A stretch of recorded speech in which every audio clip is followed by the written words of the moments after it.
Good morning, friends. Today we are back with another offbeat topic. I actually call these offbeat topics because generally I assume that you may have missed out these topics from the newspapers. So this topic is corporate social responsibility, and this topic is essential for your ethics part and more importantly for your essay part, because in case you have to write an essay about justifying the prevalence of corporate social responsibility in our economic system, then you should know what arguments and what facts you can make in your essay or in your ethics answer so that your answer looks better than your competitors. Okay, so corporate social responsibility. First, you have to understand what is corporate social responsibility. In a layman term, I'll explain it to you that CSR, that is the corporate social responsibility, is an assessment of the responsibility that a corporation owes to the society or the environment from which it derives resources or benefits in terms of profit. Okay, so the government has quantified this responsibility in numerical terms. Um, Let us talk about the rules that are here in our country about corporate social responsibility. So basically, there are a few rules. Let me explain you through this table. Uh, for the facts, you can read it yourself later from the PDF. Actually, India is the first country in the world to mandate CSR spending. This fact will be important for you. And the conditions for CSR, the provisions of CSR apply only to companies with an annual turnover of 1,000 crores and or a net worth of rupees 500 crores or a net profit of rupees 5 crore and more. So these are several conditions. First of all, for those who don't know about the term turnover, the turnover is revenue or the income of a company. So any company whose income is more than 1000 crores, the CSR provisions are applied to that company. And now, what are the CSR provisions? The company is supposed to spend 2% of their average net profit in the previous 3 years on such CSR activities. Now, what is the average net profit of last 3 years? Suppose you earn a profit of 5 crores this year and 10 crores previous year and 15 crores the in the last third year. Okay, so the average would be 5 plus 10 plus 15, so the average would come out to be 10 crores. So you will have to spend 2% of the average net profits. The 2% of 10 crores is 20 lakhs uh, in this year on CSR activities. Now, what are these CSR activities?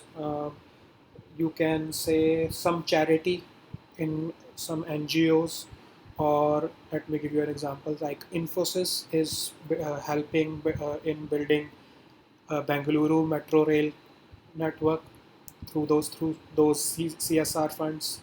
Reliance Foundation is teaching children in some districts of Maharashtra via its Education for All campaign. Similarly, Tata is also doing some such social welfare things, because all these things are mandated under the CSR provisions. Okay, so now generally the corporates criticize this corporate social responsibility thing. If not openly, they at least criticize this thing discreetly, because they think that they are paying taxes, so they don't owe anything more to the government or the society. So let us see how this CSR or this CSR provisions can be justified in our society. So, yesterday in the Hindu business line, a very good editorial was published which talked about Friedman doctrine. Now, who is Milton Friedman? Milton Friedman is a new classical economist, capitalist economist, who gave the idea that market should there should be free market capitalism in the economy, and the market should dictate the terms of business. And so, for those who don't understand what is capitalism, it is basically privatization of the economy with very limited scope of interference from the government.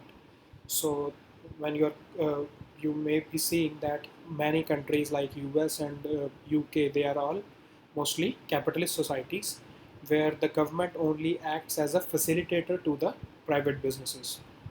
Okay, so yeah, Milton Friedman wrote an essay in the New York Times newspaper around 50 years back, and he advocated his idea of free market capitalism. He said that there should be total uh, control of market dynamics, and governments should not interfere or pursue any social welfare schemes that may hamper the flow of the market. So in a nutshell, he advocated free market capitalism. So we are reviewing this free market capitalism in the hindsight. So today, let us see what ills have been brought by this free market capitalism in our society, and how we can justify corporate social responsibility as an appropriate response to this free market capitalism. So, in this article, the author said that Milton Friedman said that the social responsibility of business is to increase its profits. The argument goes. The argument of Milton Friedman was that the companies should only pursue profits, and in this pursuance of profits, they will automatically be uh, doing the they will automatically be complying with its social responsibility, because these capitalists assume that there is an invisible hand working in the economy. Let me tell you with an example. Suppose there is a company, let's say Reliance Industries. When it earns profits, when it earns unhindered profits, this profit is distributed in terms of dividends. This profit is distributed in terms of salaries to its employees. This profit is distributed to the government in the form of taxes. So the tax collection gets increased, the money in the hands of its employees gets increased, the money in the form of dividends to its shareholders gets increased. So it is percolating resources into the economy without the real objective of distribution. So this distribution is being this distribution is happening without an without a clear motive of distribution of profits. Okay, so it is saying that the social responsibility of business is to increase its profits. The businesses should just focus on profits, everything else will fall in place. This was the call of Milton Friedman, and this idea is being taught in our business school curriculum. When you go to business schools for your MBAs, this idea is taught to the students that the goal of business is to maximize shareholder value. How will you maximize the shareholders value? Just by doing maximum profits. So this profit motive became a central concern of these economists and uh, Milton Friedman in particular. So this article is saying that this obsession with profit maximization has brought terrible racial, economic, and health inequalities. You know that when uh, capitalism or profit maximization goes out of hand, You may have seen for in terms of terrible racial inequalities, you may have seen in Africa how the companies there are operating there and indulging in terrible racial abuse of the indigenous people. Similarly, economic and health inequalities you can very well understand. Climate change catastrophe, you can also understand this. Short termism, when you are pursuing profits at the cost of people or your employees or your society, it is a short term goal, because any long term investment requires investing in people. When a company invests in its own people or in the society, it is going to run for a very long time. But when it is only pursuing profits, it is a short term goal. The company may not sustain beyond a point of inflection.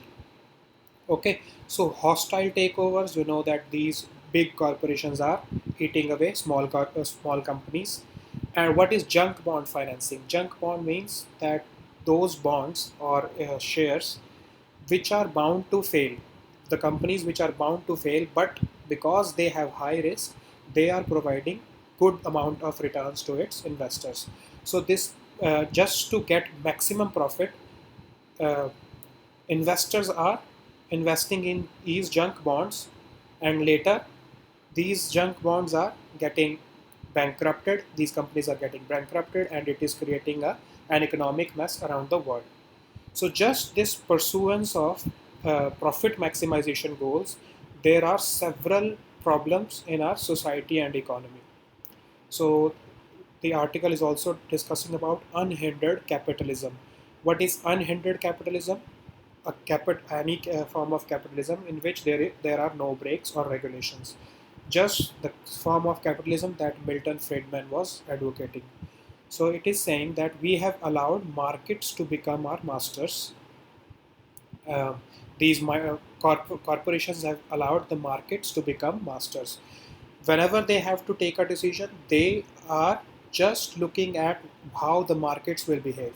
So markets are becoming the masters of these corporations, because the market phenomena is dictating its terms to these corporations, and not the people or the stakeholders that are actually involved in uh, the sustenance of of these companies. Okay, so Friedman was advocating that as long as a company operates within the law, it is free to maximize profits. But do you think that this is the right uh, uh, hypothesis? For let me give you an example. You may have seen that in India, the alcohol companies are banned from advertising. A company that sells liquor, it cannot advertise on TV, but they are advertising under the name of something else. You may have seen McDowell's soda or McDowell's water or something like that. They are complying with the law, that because they are not selling alcohol on TV, they are complying with the law. But are they really complying with the ethical standards of the law? They are not. They are violating those principles, the principles that led to the formation of a law which prohibited alcohol companies to advertise on the TV. So similarly, you know that any CEO or the owner of of a big corporation can influence those who create such laws. You may have seen big big owners or CEOs or MDs. They have such political clout that they influence the our politicians and or the bureaucrats, and they can get away with by uh, evading the law. So this point of Friedman, that as long as company is operating within the law, it is free to maximize profits, stands invalid. Okay. Now it is saying that uh, when capitalism was at its peak, there were some messiahs, some activist investors who used to question the management or the directors or the board of directors that there are inadequacies or issues within your management. They are also asked about, because they were the shareholders, they became shareholders because, and they acquired a good amount of shares, so they had the right to question the management. So in defense of that, Adam Smith, the classical capitalist economist, said that negligence is negligence prevails more or less in the management of affairs of a company, and he, by this statement, by this negligence and provision statement, he is justifying such negligence of on the affairs of the company by the board of directors. So this tool, this tool of activist investors that we all were looking forward to, because just as a form of regulation over the company, we saw that these economists also invalidated such criticism. Okay, so now another point that the article is mentioning about, it is saying that the financialization and securitization of corporations have metastasized. Metastasized means expansion. Actually, this word is used when the cancer cells expand in your body. So this financialization and securitization of corporations have expanded so badly into our economic system that these companies have become rent extracting vehicles or rent seeking vehicles, benefiting current generations of owners. So these big corporations have become rent seeking or rent extracting. How? Because they are involved in hostile takeovers, they are not producing new ideas or products for the welfare of society. They are just using their wealth to prevent new entrants from entering in the market. So they are basically controlling the market, and there is a dearth of talent in the economic system now because of this hostile takeovers and rent extracting behavior of the corporations. So this article is saying that we have to free the man as in the modern man, from the shackles of Friedman doctrine. We have to get rid of extreme form of capitalism, which is just about maximization of profits. So this article is saying how you can do it: bring in humanity, balance the long-term interests of various parties. Currently, you are just pursuing. You means I'm just talking about the corporations.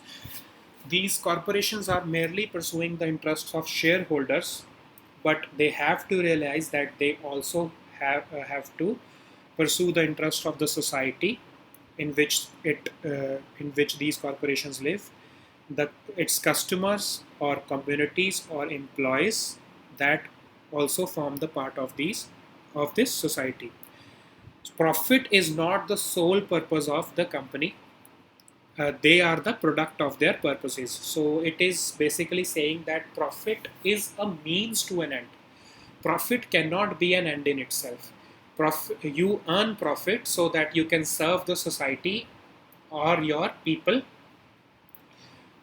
In context of this corporate social responsibility, this statement is very important. If you mention it in your answer, you'll get more marks. That profit is merely a means to an end.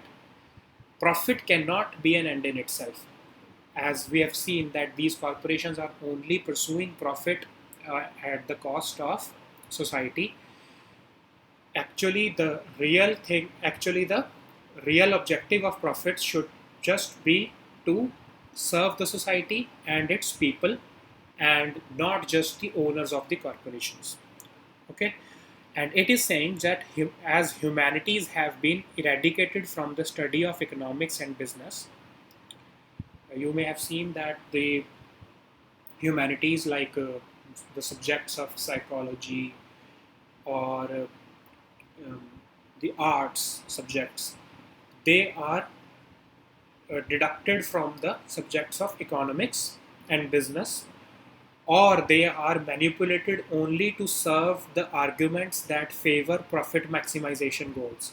So it is saying that we have to bring humanity, or the subjects of humanity, in back in the business, so that a healthy balance between economic efficiency and ethics can be maintained.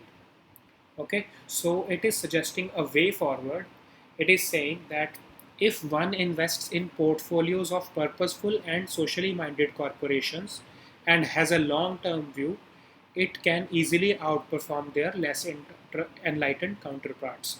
So it is saying that if a company starts investing in social, uh, in projects which are good for the society, it will be beneficial for it in the long run, as compared to another corporation which is purely pursuing profit for its own, uh, for satiating its own thirst. Okay, so it is another quote from Einstein may help you in your answer. The Einstein said that many of the things that you can count do not count. Many of the things that you can't count really count. So to understand this quote, uh, you relate this quote to the concept of materialism and uh, to the concept of materialism basically. So profit, you can count profit on your fingers, that you have earned this much today, or you have earned this much in annually. But does that really count at all, or is your profit the only motive for you? There are many other things, like maintaining human life, natural and social capital. These things cannot be counted on your fingers, or these things cannot be quantified, but they matter a lot for the long term interests of a business. So this is the best uh, justification of CSR, the corporate social responsibility, that the costs of maintaining human, natural and social capital should be subtracted from corporate profits. If you are working for maximization of profits, then even if you're uh, actually, this is an argument for those who still believe in extreme forms of capitalism.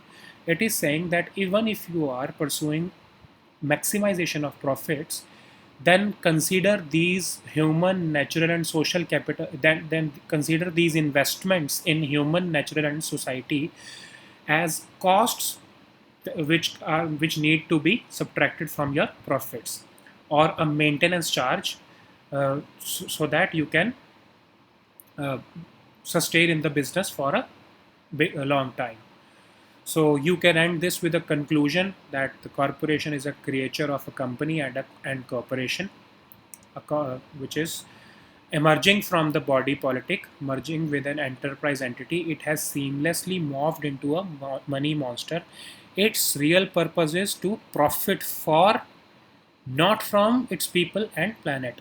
So it is saying basically the purpose of a corporation is to profit for people and not from people and planet. And when we are talking about planet, we are talking about environment. Uh, in case you don't know about the term body politic, it means people or organized group of people. So a corporation emerges from people, but when it is combined with an enterprise entity, it uh, it uh, gener- it is morphed into a money monster. So when people gets organized, but they get entrepreneurship spirit, uh, this entrepreneurship spirit is not the victim, is not the uh, issue here, but the profit maximization entrepreneurship spirit is the issue here. So it is saying that when people gets organized, a corporation is formed. But when it is combined with the objective of uh, with basically the Friedman doctrine, then it gets into the business of a money monster, and it starts hurting the interests of the society and environment. So this is the conclusion. You for practice you can answer this question which I have framed from this article itself. So we'll meet next time with another such topic. Until then, take care. Goodbye. Thank you.